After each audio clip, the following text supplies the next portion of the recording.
Assalamualaikum warahmatullahi wabarakatuh.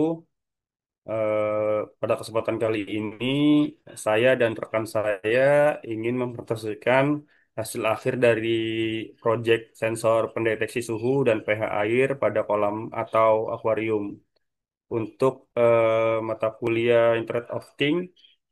Nama kelompok yaitu saya sendiri, Muhammad Rizky Pujotomo, dan rekan saya Muhammad Fikri Hardiansyah.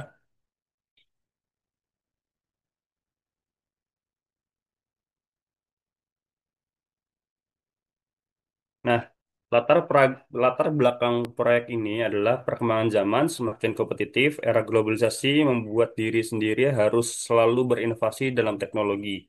Dalam setiap pekerjaan atau kegiatan sehari-hari, manusia membutuhkan bantuan alat teknologi tersebut terbaru, yang mana alat tersebut berbentuk software dan hardware guna untuk mempermudah dan mengiringkan kebutuhan manusia. Dalam hal ini, pada pengelola usaha dalam bidang budidaya ikan membutuhkan kolam air yang bersih dan pH yang standar. Kualitas air merupakan faktor krusial dalam menjaga kesehatan organisme akuatik, terutama pada lingkungan buatan seperti kolam atau akuarium. Pendekatan manual seringkali bersifat tidak efisien, kurang akurat, dan rentan terhadap keterlambatan deteksi ketika terjadi perubahan drastis pada kualitas air. Hal ini dapat merugikan pelaku akukultur skala kecil maupun penghobi yang mengendalikan kestabilan kualitas air untuk menjaga populasi ikan tetap sehat. Teknologi Internet of Things atau IoT menjadi saran inovatif yang tepat dalam hal ini. Urgensinya, proyek ini penting untuk memantau kualitas air secara efisien, berkelanjutan, dan edukatif. Dapat digunakan mulai dari skala kecil, akuarium perikanan edukasi, hingga skala besar daerah terpencil. Secara ilmiah, proyek ini mendukung otomatisasi pemantauan berbasis data, indeks kualitas air multivariat, dan mitigasi dampak lingkungan sehingga bermanfaat bagi teknologi dan kelestarian ekosistem perairan. Nah, tujuannya mengembangkan sistem pemantauan kualitas air, suhu, dan pH otomatis berbasis sensor dan mikrokontroler Arduino yang bekerja secara real-time tanpa internet, meningkatkan akurasi dan efisiensi pemantauan dibandingkan metode manual, khususnya untuk akuarium, kolam ikan, dan daerah terpencil. Menyediakan solusi murah dan mudah digunakan bagi penghobi, petani ikan, dan pelajar untuk pemantauan mandiri, mendukung berkelanjutan lingkungan dengan deteksi dini perubahan kualitas air dan mitigasi dampak ekologis. Next, Mas.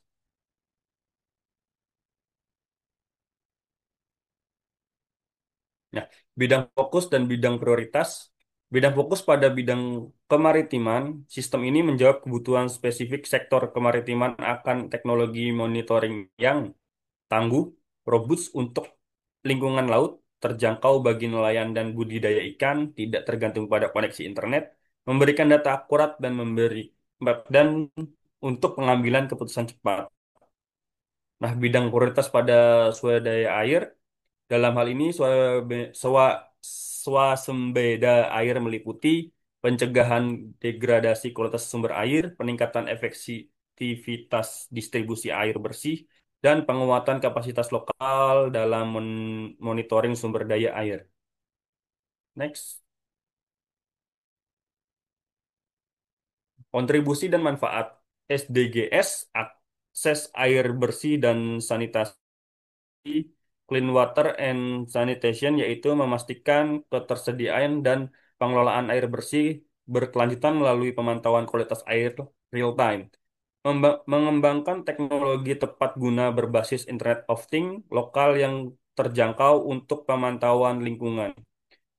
Dan kebermanfaatan alat ini sejalan dengan upaya pelestarian kualitas air secara mikro, mendukung pembelajaran berbasis STEAM, dan memperluas akses terhadap teknologi monitoring yang terjangkau. Proyek ini juga memperkuat kesadaran pentingnya suhu dan pH sebagai indikator awal perubahan kondisi lingkungan perairan. Sebagaimana ditunjukkan dalam penelitian Maz et al. Tahun 2024, Muhammad Ali General dan Mohadam tahun 2022, Pen et al. 2022.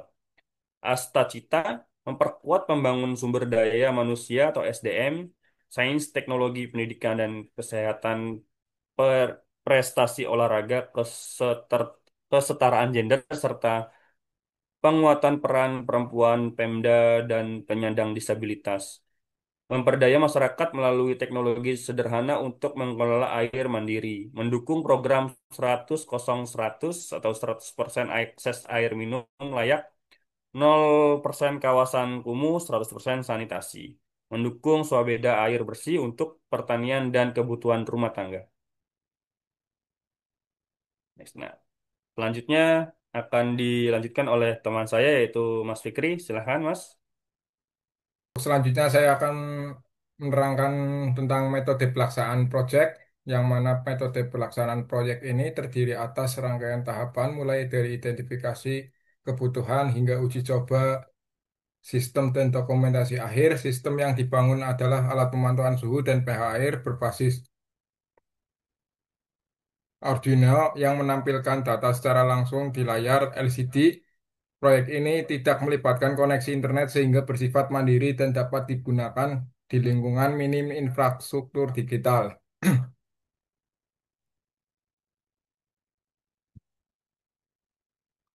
Selanjutnya yaitu diagram flowchart sensor pendeteksi suhu dan pH air untuk kolam atau akuarium. Yang pertama dimulai dari identifikasi kebutuhan parameter suhu dan pH air pada kolam atau akuarium dan relasi berjalan ke perencanaan sistem, diagram pemilihan sensor dan Arduino Uno, dan ke arah perakitan hardware, pasang sensor suhu, sensor pH, LCD, terus di ini input ke Arduino Uno, dan selanjutnya adalah pemrograman instalasi program menggunakan Proteus dan Arduino Uno yang biasa kita buat dengan bahasa C, terus dilakukan uji coba. Uji coba tersebut menghasilkan data dan data tersebut dikalibrasi menggunakan sensor. Data tersebut data akurat dan tidak akurat. Kalau data tidak akurat itu diuji coba lagi. Kalau sudah akurat, melakukan operasional sistem, muncul di monitoring real time, menampilkan suhu dan pH di LCD. Dan setelah itu mendeteksi anomali.